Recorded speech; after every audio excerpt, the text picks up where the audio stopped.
And we continue now with our panel. All right, Amanda, so I'm listening to Ron here. So bottom line is, if it's a conservative in a stall in a bathroom and there's a little foot tapping coming on, that's a big deal. That's a referendum on conservatism and the Republican Party. Mark Foley, that is a referendum on all Republicans. But if it's a Democrat, if it's Bill Clinton, he shouldn't be impeached, even if he lies under oath. Do you see this double standard we're talking about? Yeah, well, some people have arguably said that it was okay for Bill Clinton because they knew he was a dirty dog before he ever took office. But in the case of John Edwards, I think he should be held to the same standard because he adopted the conservative moral values and he campaigned on them. But there's one thing I do want to revisit in the timeline aspect of it, which I think you're very right to concentrate on, and that's that he said in that Nightline interview he told his wife the affair was over in 2006 and that she was furious. Yeah. But those photos were taken at the last week of 2006. So is it likely that Elizabeth Edwards knew the affair went on, was furious, and then allowed this woman to be on a campaign plane with him? I think it just blows his whole story. And there are also reports, the Inquirer, that has had it right up to this point, Chris, is pointing out that there were numerous liaisons at this hotel in Beverly Hills that went on much later.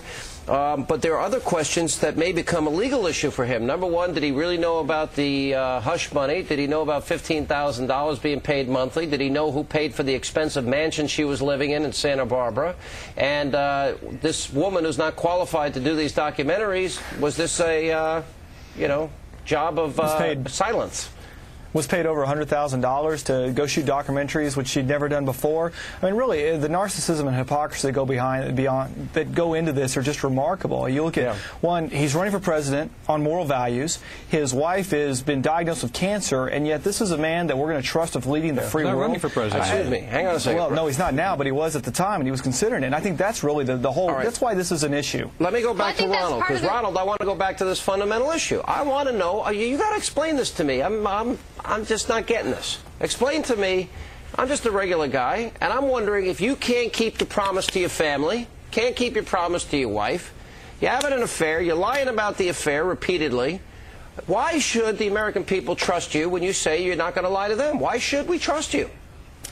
Well, because I think that there's a question here. The question of trust goes to more than the personal responsibility between a man and his wife. I think that the right wing really has carried this whole question too far. I agree with you, Ronald. Looking into people's bedrooms, and looking under their bedrooms, trying to find out whether or not that level of trust by the way, that's a great is the kind of trust that you use in the Oval Office. That's a great question Sean asked. And so, Amanda, if that's true, you can't trust somebody who had an affair. How can we trust John McCain to be President of the United States since he cheated by his own admission on his first wife? He didn't keep his marital vows. He didn't keep his pledge to his first family. 30 years ago, after 5.5 years in a prisoner of war camp. She has nothing to do with it. Amanda, so how do we trust John McCain to be President of the United States? Well, that's an issue I think has been thoroughly vetted for many years now. And he cheated on his wife, right? And this is something he cheated on his John wife, right? Edwards is after 5.5 years in a prisoner of war camp. It has nothing to do with it. He cheated 5.5 years after prisoner of war camp. Should we lose the guess and you and I argue? Yeah, I will. It had nothing to do with it. He cheated on it. Excuse me, Sean. You've had your chance to speak. I'm up. John McCain cheated on his wife, Amanda. John McCain cheated on his wife, Chris. Why do you have a double standard? And John McCain's running for president. John Edwards is not.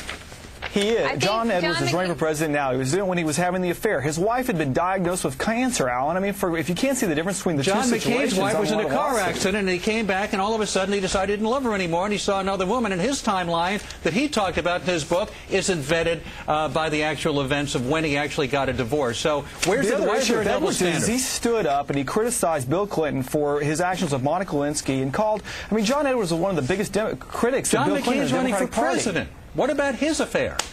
And Bill Clinton John Edwards was one of the biggest critics of Bill Clinton. Will you admit that John McCain was wrong to have an affair? Can we trust him to run for presidency? He cheated on his wife? Of course it is wrong to have an affair. There's no question about that. So can we trust John McCain to take a vow of office? Does it matter today? Can we assume that 30 years ago, I mean, look, Robert Byrd was a member of the Ku Klux Klan a certain amount of time ago. After 5.5 years in a Vietnam camp getting beaten every day, there's a difference. 5.5 years after getting beaten every day. So it's okay they had an affair on his wife? No, you know what? But there are circumstances you ought to consider. That lets him off the hook. Let's see how you act after you get beaten after 5.5 years. In just a moment.